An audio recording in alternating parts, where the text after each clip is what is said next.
Welcome. Hello. It's time for Blocktalk. We're on Bitcoin block 4041,931. Let's take a look at the mempool here. It's doing all right. Got a couple of empty blocks coming from unknown miners. Those guys aren't really pulling their weight. It's not good. As usual, we got the live chat going here if you guys have questions.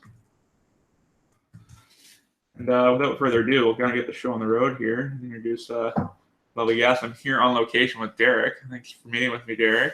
You're welcome. I'm really excited to kind of meet more people in the crypto space that are kind of nearby. First, Ontario is definitely a growing spot, or at least Canada in general. I think has a lot more of the Bitcoin people, especially startups and whatnot too. It's a much better environment for doing things like building an exchange. Yeah, certainly. The regulation right now in Canada, is really permitting for a crypto startup like us. Yeah, I still enjoy forwarding that conversation that Andreas did with the Senate. I think that really kind of set the tone for a lot of governments to kind of examine crypto in a certain way. Maybe not as a hostile technology, but as something they should be watching closely and kind of let the wings spread. It certainly has a place in society. Yeah. And Andreas is definitely right to give it, 5 to 10 years to mature on its own. Mm-hmm. And it's a very slippery slope if they start considering all, digital assets or cryptocurrencies as currency. In-game tokens, all types of digital tokens now become currency. One, it's just something that you can't even classify now. It's not an asset. It's not a stock. It's like the only thing I can really describe is that the market behaves almost like land. It's just slowly being kind of utilized more, but there's a finite amount of it. So it's kind of, it's really driving its own definition in the space. So, I guess, how long have you been in the space? So I got my first Bitcoins from a faucet, Okay. Roughly 2009, 10. Actually, I still have them. So at the time, I was trying to acquire Bitcoin. And at the time, the documentation for mining was really poor. Mt. Gox, the access was very limited. So I really missed an opportunity on Bitcoin, with the boom. Yeah. No, I think I remember reading about it in college, 2010 or something. Because, I think it was just more about Silk Road at that time, and you didn't really think too much about what this technology actually was, and let alone as a store of value. So I think everyone's going to be really kicking themselves even after the next one. It's like, oh yeah, now I had that guy at work telling me about it or something like that. So no matter what, you're mad you didn't come soon enough, but give it a couple of years. I think we're all be in that same boat of we were the first of our group of friends. Well, considering, the space in itself is only, it's less than a decade old. Yes. It still has a long way to mature. Mm-hmm. Personally, one thing that I'd like to see the crypto community address with coins, quantum computing. Within the decade, it's going to become a real concern for most crypto coins that, they implement crypto or quantum safe algorithms. So you think in terms of mining or in terms of addresses? Both. I mean, just all around addressing the issue of quantum computing. Right? Yeah. If either side of the platform needs to address it, we have to do it. And it's better to do it before there was a report from the Canadian government, assessing their own systems in terms of quantum computing resistance. And they said within the next decade, it's going to be feasible for a commercial quantum computer to really, and this affects SSL, this affects, a lot of web technologies that, people take for granted that make the internet kick. Right. Well, and that's one thing I hear about the space a lot is like this technology is great, having a store of value that can exist on a computer, but like our current technology is not ready for it. Even like we were talking a bit before about the 2FA, like the type of security systems that are being implemented in things like exchanges.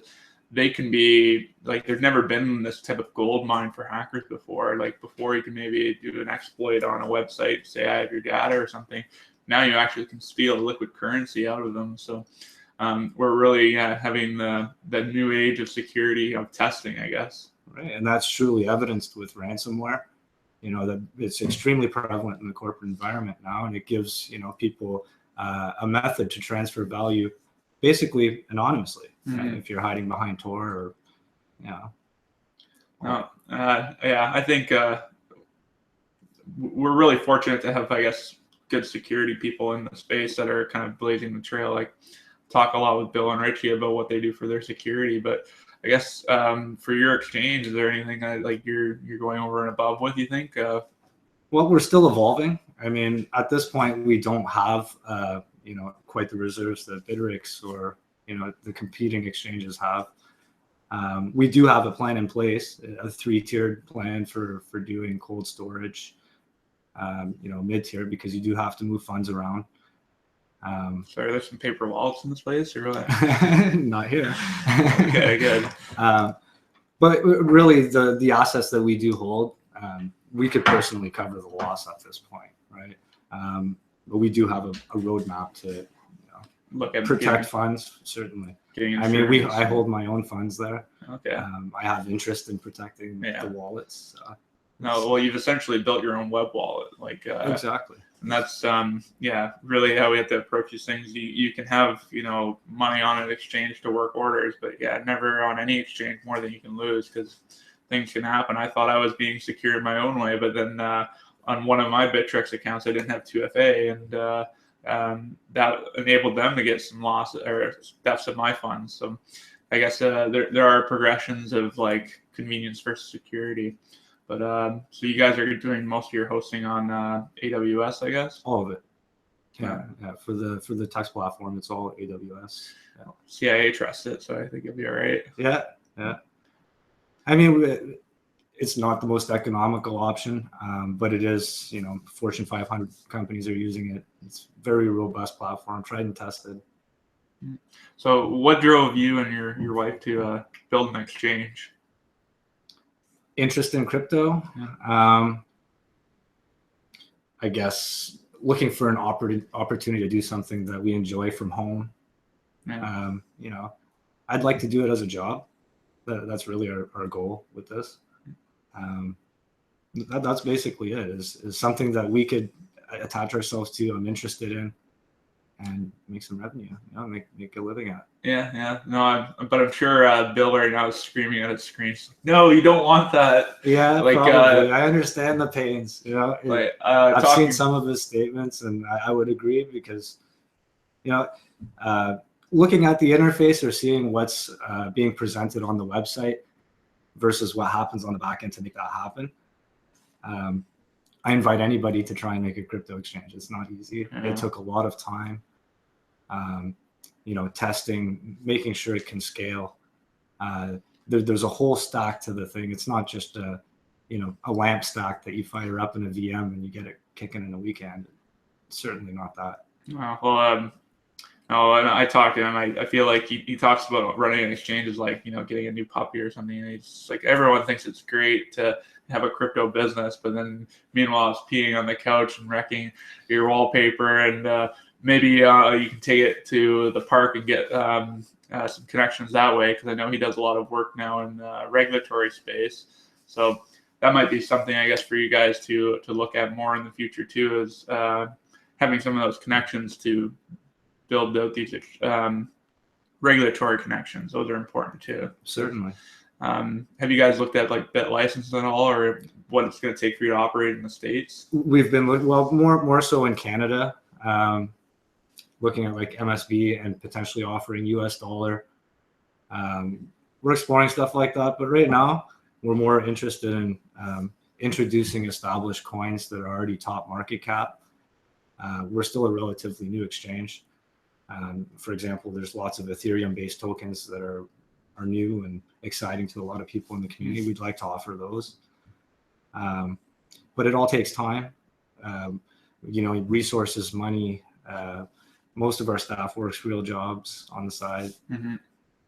So it's a balance between, Yeah, well, you're kind of still at the side where it is a bit of a hobby or project, but you guys are still able to, I guess, bring your expertise that you're paid by other companies to do, right? Like you mentioned that you work with a telecom, I guess, but you do sort of security work with them, right? I certainly do. Okay. I manage a large part of the DNS infrastructure for them. LDAPs, there are like hundreds and hundreds of servers for sure. I've been a system administrator by trade since 2000. Oh, wow. So building out the plumbing of the internet for a decade and a half already. I wouldn't say building it out, but maybe contributing to and jumping on. Security is one of my hobbies as well. I've written many exploits. I've contributed to open source projects. Cool. Any notable ones?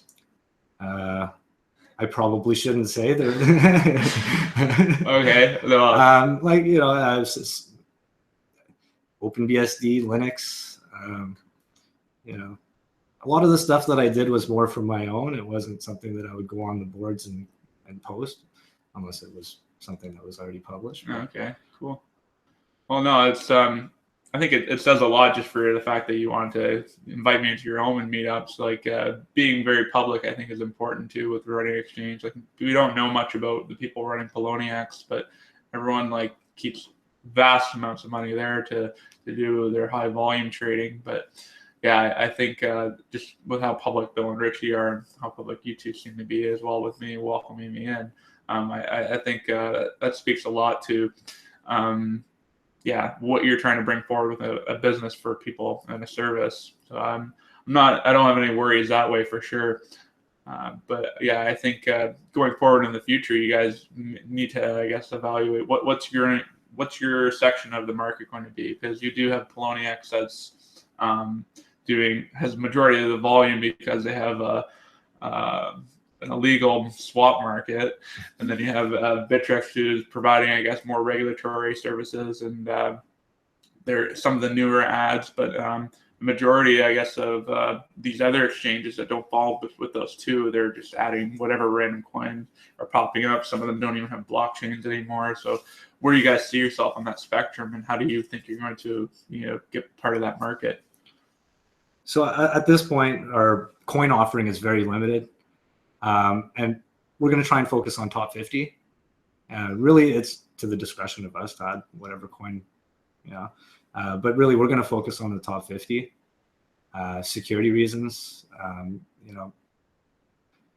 contrary to what most people think, firing up the wallet in a virtual machine does not protect you or isolate you against all attacks. Mm-hmm. The potential for, a coin to get to a high market cap or like a DAO type scenario, where somebody does have the access to dump the funds. Fortunately, in that case, there was the 23-day hold on the funds. Yeah, something like that.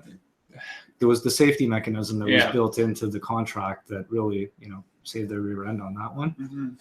Mm-hmm. Here we have the mascot of the exchange is coming over to check me out, I guess. Which we've discussed many times already online. The Tux Exchange, I guess, for people established in the space, have some connotations of their own. But I guess, would you want to explain more of what your reasoning for the name was?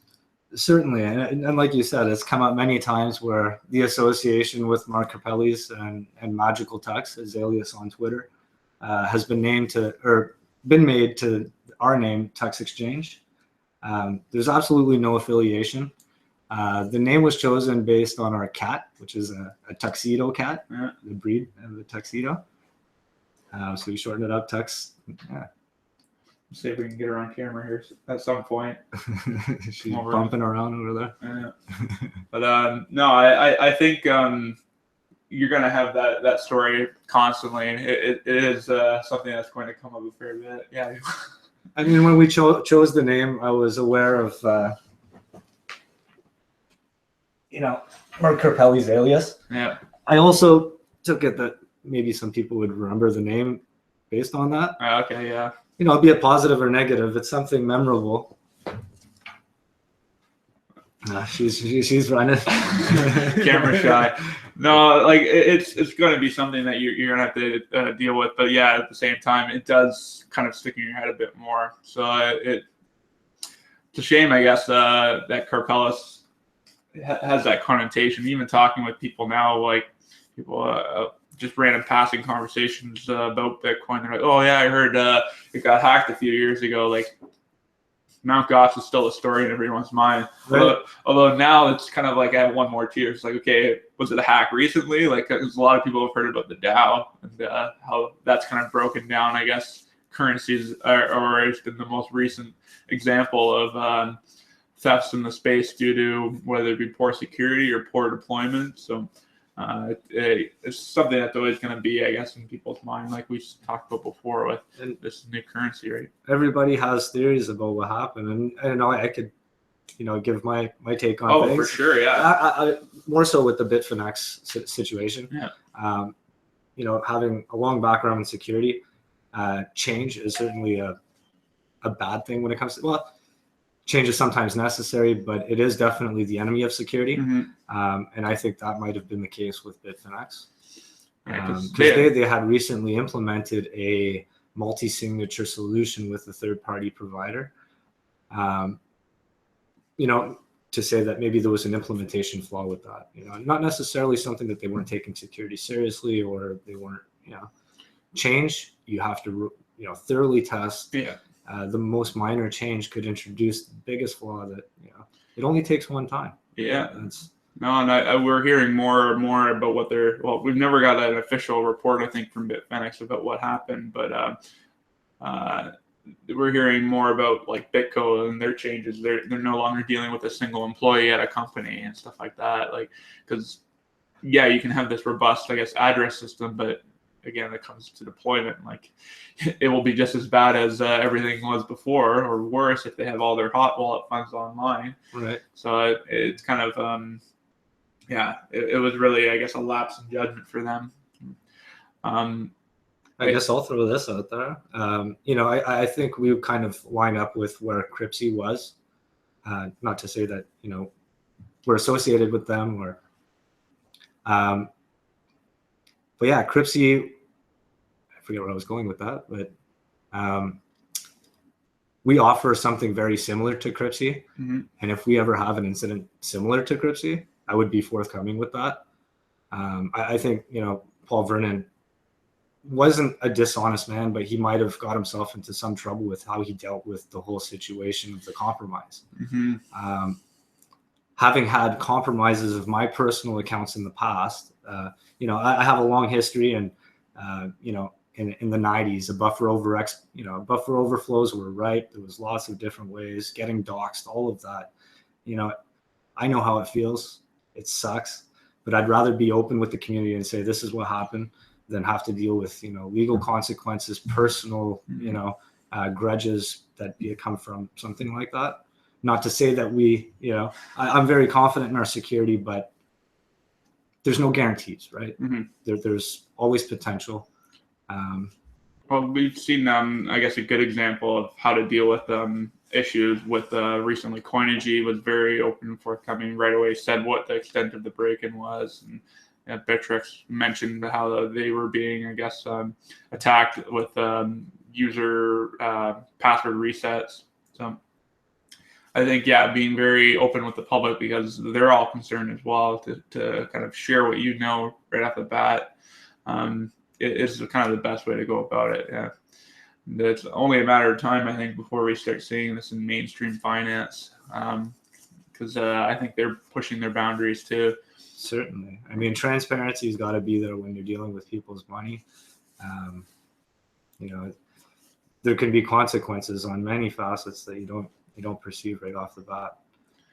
So I was in Toronto recently. I met with a friend who works for one of the three major banks. I'm not going to say which one, but in their corporate headquarters, I guess they are removing some of their in-house IT and then outsourcing security to another company. So when I'm hearing that, I'm like, I don't know if I want my funds in that bank anymore. Like, if that's how they deal with corporate security, then geez, how are user funds going to be? But it might be a similar scenario to the DAO, I guess, where you have like this delay where you can kind of trace funds or reverse funds. Right. We'll see. Well, and even in the corporate world right now, it's really focused on perimeter security. Patching and all of that behind the perimeter is not so great. Yeah. A lot of people get the systems in place, and if it's working, we don't patch. Yeah. So once you break that perimeter, a lot of the times it's very easy to, harvest things from there. So. Well, users, I don't think I've encountered a bank yet that's using like 2FA or any sort of like second layer security. It's really laughable in a way, I guess, of their approach. But again, I think it's convenience and versus security too, right? Right. They can implement it, but no one would use it maybe. Well, and it's to get a whole corporate structure on board for a technology that's difficult to explain. Yeah. Right. It's hard to sell to the suits that why do we need this to protect our residential customer, or our, maybe for a more high value customer, they have the RSA tokens and keys. Okay. But well, it goes back to what we were just saying with Bitfinex. It's like change is sometimes means danger, right? Right. They're interested in stability, and if their current platform is stable, then why change it? I think that's what we're gonna try and focus on is longevity, stability. Limiting change. I mean, we have to expand, we have to compete in the market, but we don't want to rock the boat too much. We have many examples in the past where introducing new things or even staying status quo and just, like again, Cryptsy, the example, running a wallet that has a backdoor introduced, even though it's isolated, could be a major threat. So we want to limit that by staying with, trusted crypto, top 50. Being honest with everybody about what's going on. We've tossed around the idea about doing like proof of reserve, proof of solvency. Yeah. We kind of opted away from it because of there is something like, let's say it took too much of a fee on the one transaction and something looks off, then people get really vocal about it. But we're really trying to establish trust with the community. Well, that's something like my unofficial model for Bittrex is like they're succeeding by not screwing up. Like that's really what secure exchanges, I guess, need to put forward. Like it's not about the volume; it's about the security. So having orders working in another location can be good. Yeah. So have you, I guess, had good conversations with wallet devs? You're working with the top 50 or? Really, we don't coordinate too much with the devs. And the reasoning behind that is we don't want to be accused for colluding with the developers. So I'll use the Monero project as an example. We reviewed all the documentations ourselves, the APIs of implementing it. We went about doing it ourselves. We did hit a roadblock. Yeah. We asked the developer on how, he referenced us to the documentation and it was solved. So we want to avoid having the idea that we're colluding or taking payments from coins for being listed, or just any kind of collusion on that side. So any kind of contact that we would have with those projects is strictly technical implementation. ETH and Zcash being examples with the hard forks and security issues. Yeah. So we would reach out for stuff like that, but nothing else really. Okay. And you said you kept your own funds on the exchange. Does that mean you're doing some trading as well on the exchange? I do. I run a bot as well. Okay. But the bot is more to keep prices. And if somebody comes to the exchange and they're looking at the book and it's, there's nothing going on and it's bare, the bot has no logic. Yeah. There's no smarts to it. It's just throwing up numbers. It's more to demonstrate what Tux has to offer. Yeah.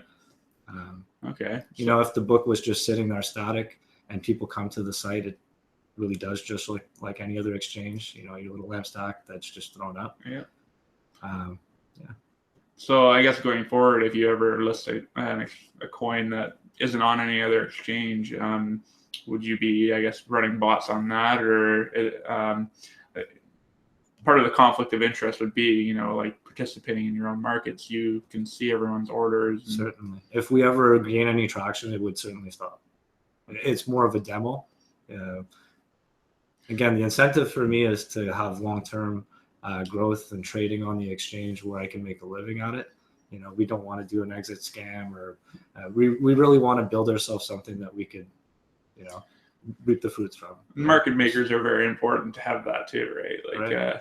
You're not going to have any people populate a book when one's not there. I mean, I did that for, what was it, Nautilus Coin. They had a swap to a next asset, and I left mine on the exchange that they were doing the swap on, and then I'm like, okay, I'll place some orders, and a couple months went by. I'm like, hey, I don't think anything's really happened here. So I pulled up my orders, and there was one other one in the book. Like, it literally was the whole book. And right. It was laughable after that.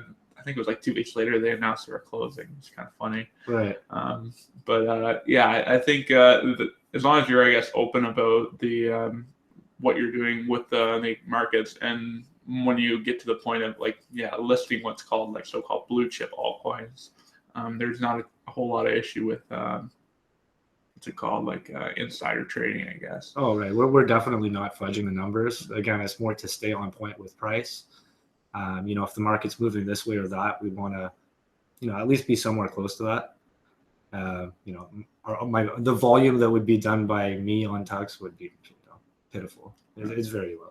Okay. Right. And again, if traction picks up on any of the markets, there's no need for me to demonstrate, right? The trades would be there themselves, and the platform sold itself. So. Okay. Well, we got some questions already in the chat here. Someone's wondering about KYC and fiat and any advancements like that. Right. So right now, I think we're going to hold tight with, not requiring the customer's information. The reason being, we don't do any fiat transactions. Everything is strictly crypto to crypto. Our understanding in Canada, that's completely legal. Mm-hmm. No, it's again one of the benefits I mentioned. So, are you doing anything to, I guess, track IP addresses or block New York at all? Or no, and it's really a slippery slope with that one, because again, in Canada, we're obeying all the laws in Canada. So, by that mandate, we would have to reach out to every jurisdiction or have some kind of list. It's an unmanageable request to have us obey the jurisdictions of every other state and country. And so the way we're gonna operate, that we obey the laws in Canada, and New York can pursue their residents for wrongdoing if they need be. It's the backwards approach to suggest that we have to mandate. Well, and I think a worldwide offering that somebody in Africa or any part of the world is open to use to trade a cryptographic token if the government's considered a currency. It's a very slippery slope. Yeah, and well, you mentioned too, it's like federally there's a separation, whereas if your exchange is based in the United States, like Kraken, Poloniex, Bittrex, all these other exchanges, they have to consider those, because them being in one state and offering a service to another state, they're still bound by the same federal government. So I think, being in Canada, you do have that kind of nice shield. On that, if we are presented with requests for, because I understand that there may be some activity, even though it's only a cryptographic asset, that may be suspicious or deemed, suspicious behavior on the exchange, and the authorities might want us to report that. We certainly will work with the authorities if we have to. We're not shady. We're not doing anything illegal. So if we do have, the RCMP or the police come to us and request that they, suspicious activity be reported, we will do that. So what do you think about this whole Coinbase scenario that's going down with the IRS knocking on their door? It's a very slippery slope. Yeah. It certainly is. And even, for them, it is kind of, they line up more with doing stuff like that simply because they don't offer too many alts. Yeah. They're more of a USD, more of the like Fortune 500. Bitcoin on-ramp type of deal. Yeah. Right. Whereas if they came after us for something like that, would be very tricky, considering Dash, XMR, So if you're going on the basis of money laundering, those coins already mitigate you tracking where the currency came from. Yeah. For us to know where we can't. So it becomes a very slippery slope. It's very difficult to. Well, and if they start going like this weird catch-all, just if you withdraw, you technically sold. It just starts to become asinine for them. But I think there's probably some big people that they're after. So the little guys will be all right. But yeah, again, this market grows fast, so it will be something to consider, I guess. And what do you draw? Where's the line on what's a currency and what's just a token, or just something online? Yeah, it's like if there was some sort of back alley trades of Canadian Tire money for drug money. I was thinking about that earlier today. It was like, so how does the government consider Canadian Tire money? Is it a currency? Yeah, well, I was looking at the bill a lot closer with new eyes, I guess, and it's backed by goods in their store. So it is like a weird corporation-backed currency, but I think it still falls in the same like laws of gift cards, maybe. But yeah, this almost like goes back before I think gift cards were commonplace. I don't know. Do you? Canadian Tire needs Bitcoin. Those bills could be fired up on a laser jet in 5 minutes. Oh yeah, I mean, printing out several thousand 10-cent bills would be a little hard for them to, I guess, get the benefit out of it. But even back in the day, you could it could be taken as currency in a lot of places. It still is, yeah. The local bar, I'm short a couple cents here, but I got some Canadian Tire money. Yeah, no, it's funny that way, and I think maybe that's why Canadians have a very open approach to Bitcoin and currency in general. It's like I've been to the Royal Canadian Mint in Manitoba, and we make currencies for other countries all the time, and even our new bills are very, I guess, futuristic. So it's we can be seen as a leader in that regard. And I think the Canadian government had their own program till 2013, mint chip or something that was scrapped. But right. Now we're hearing about like the Chinese government wants to build their own blockchain-based currency. So I think the future looks bright. We'll see what the Canadian government has in store, and even some banks that I've been talking with too are interested, but they're watching from a distance. I mean, traditional stores of value aren't going to go away. Banks have to exist even in a Bitcoin world. You can't stop the goons. Yeah. If somebody puts a gun to your head and says, "Give me your Bitcoin," you still need the physical security of a bank to protect Bitcoin. Yeah. Those institutions still have a place. Even outrageous scenarios, EMP knocks out. You still have to have diversification in your methods of value transfer. Yeah. The old gold will still be there. That's why I bought a bunch of silver coins. I need some of the old currencies and some of the new to really be fully diverse, right? And even speaking on quantum, a Canadian company, D-Wave, just launched a new quantum system called D-Wave 2.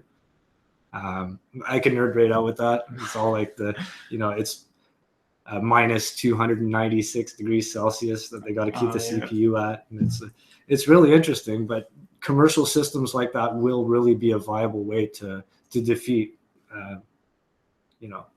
post-quantum or pre-quantum cryptographies. Right? Well, and what I've heard is that the fixing the addresses are as simple as a soft fork. As simple as a soft fork for fixing addresses, but just with how long like something like SegWit takes, and it's not like bam, it exists now. It's going to probably be a messy day, and then everyone will have to work on a reaction to it. Right. There's always some hurt and change. And again, it could present some security challenges that we're just not looking at. Although, unlikely, but. Yeah. So dealing with something like the Ethereum hard fork for the DAO, I guess that was something that was funny. I had on the show. I had Griff Green and Richie from Bittrex, and the thing I mentioned to him, like, I heard about an exchange operator in Van who wanted to run both like Bitcoin Unlimited nodes and core Bitcoin. Right. In case it forked, you could be trading both tokens on the market, even having a market listed for both. Like, would you guys do that for this fork? Oh, no. And meanwhile, that should have been like the first response to have. So I guess seeing now that that's happened, is that kind of going to be something watching closely for, let's not call them forks for technology, but fundamental forks, like to kind of... Right. We actually had somebody that regularly uses the exchange open a ticket and ask a question about the post-Bitcoin era. So our exchange currently only offers a Bitcoin market, which is a risk. Yeah.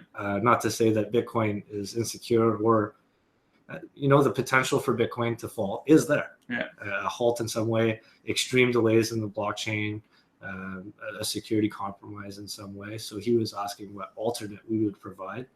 I don't have an answer. Yeah. One thing I was tossing around, or we were tossing around, is Nubits. We like the concept of having NBT as a US pegged asset. Oh, yeah. Are you familiar with Nubits? Yeah, but didn't it break its peg? It's varied, 1 or 2 cents up and down. Okay. But if you take the Poloniex or Bittrex price of NBT and convert it to US dollar, it's usually pretty bang on. Yeah, a lot of exchanges use Tether, like the... They do, and the reason that I'm kind of iffy on that one is it's a token, whereas this one offers more of a complete Bitcoin-esque ecosystem. Okay. Where the new shares allows you to, have a say. Yeah, it's as if you're a miner in the network when you're an owner of the new shares, which influences NBT. I just feel that it's more true to the, the Bitcoin world and how it operates. So is it algorithm based, or does it actually have a backing of fiat? There's 5 layers. It's pretty complex, and I can't say that I understand all of it. I have to book them for the show, I think. Right, yeah, get them on and talk about it. But there's 5 different ways that they generate liquidity to maintain the peg to $1.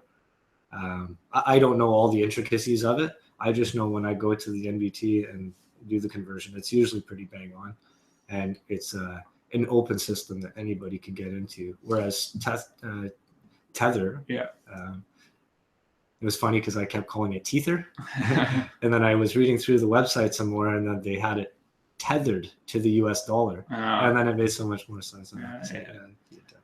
I've emailed them for an interview before, but they just asked me what were my questions before the show, and then I don't really write down questions kind of off the cuff, and then I never heard back from them. So I think they were looking for a very formal interview where they could pre-prepare. So that kind of worries me in some regard, but that one's a more interesting concept, I think, with just having here's your bank account with $1 million and here's 1 million tokens. And now I think a lot of companies are working to do that on Ether too. It's here's going to be our RBC dollars or whatever. You're going to have banks that are issuing their own dollars. Right, and the real pioneer in doing a token platform would be Counterparty or Omni. Yeah. It's really nothing new. But I guess with the expanded feature set of Ethereum, it really is, Yeah, I think it's just more with contract control and whatnot. Right. But Ethereum really is an exciting project, and I think there's a lot of Bitcoiners that miss the real potential for what Ethereum has. Yeah. Well, and now they're all Rootstock will be implemented. Rootstock is an EVM built for Bitcoin. It is Ethereum technology that they're going to try and build as a side chain. So that validates, I guess, the research that they've done. So we'll see, I guess, how that all plays out in the end. But yeah, to be closed to innovation, to be one of these maximalists that's Bitcoin's the only one and it will only ever be, every other token is effectively worthless. Well, they're worthwhile now, and there's nothing really saying that they won't be worthwhile in the future. In my opinion, the traditional vision of Bitcoin being the gold, Litecoin being the silver, I think that really holds true in today's technological limitations of Bitcoin and Litecoin, and the core based Bitcoin implementations. Really, to me, point of sale is a big one that needs to be addressed. Mm-hmm. Like Dash or something like that, offering an instant technology where you could do a vending machine, or you could do a point of sale and walk away and know you're not going to get double spent. Yeah, because we have a vending machine at our meetup space in Vancouver there. one of the things I like about the show is I can send my live audience beer or have anyone, but we go off of just having it exist on the network as a transaction, because we don't assume anyone's going to be down in the basement and double spending us. Right. But yeah, $3 transaction, no big deal. But in a world, 20 years from now, where the ecosystem's matured much more and there's more incentive to do something like that, there really has to be a mechanism for doing a point of sale. Mm-hmm. Well, that's one thing I experienced actually personally in Amsterdam. I looked up coin maps, and I'm like, okay, let's see all these stores that are still up here, and just so many of them were no longer accepting, or they weren't trained on it either. But they're like, the one place I did pay, they're like, oh, you're like our third customer who's paid with Bitcoin. And I thought that was just crazy. But then later on in my trip, I went for dinner with someone who had a Bitcoin debit card that they can just load up. So I think that's how a lot of Bitcoiners, I think, are spending their Bitcoin, is through like a service like that, hijacking the existing system. Right. So yeah, that's kind of the roadblock we're at now. Bitcoin has value storage taken care of very well. It's value transfer that's kind of lacking. So we'll see, maybe Lightning will really help with that. Yeah, it really is a great way to spend money. I use it all the time online. Yeah. It really is the dollar online. If you want to give it the USD dollar status as the internet currency, right? It certainly is. Yeah, it's. But the point of sale really, to get mass adoption, where you could do with confidence, be it $10, 3 cents, waiting for confirmation sucks. Yeah, that's why I think Dash is an interesting concept. Especially, I know some people just say they just have good marketing, but at the same time, they kind of have a whole ecosystem, and even just with like decentralized governance, they kind of have something figured out there too. So when you hear like Apple's not allowing them to be in the App Store, it's like, okay, there's something more going on here. I wonder if there's some Bitcoiners in Apple who are kind of see it as a threat. Who knows? But there's a lot of conspiracy theorists in the Bitcoin community. Oh, you don't say. No, but no, I think without there's always going to be people who are thinking off the wall, right? Like, so it's important, I guess, not to flesh those out. So you're going to get some smart people who are going to have their own theories, but yeah, time will only tell with evidence, right? But I don't know if we covered. Well, you said with fiat, you're going to hopefully use Nubis as another pair, possibly. Potentially, we're exploring options to offer different markets to hedge against, issues with Bitcoin. Yeah. So I'm not sure if I have any other questions. Just going through the chats here, but it's been really great to talk to you. And yeah, you too. It's really nice meeting you. Yeah. It's always nice to meet somebody else in the crypto space that isn't too far. Yeah, and the mascot's creeping over here again to say hi, check out my stuff. But I think we'll end the show here because it's been a great conversation. And thank you so much, Derek. And I wish you all the best. Yeah, thanks for having me. Everyone, thanks for tuning in. We'll see you in the next 1,000 blocks.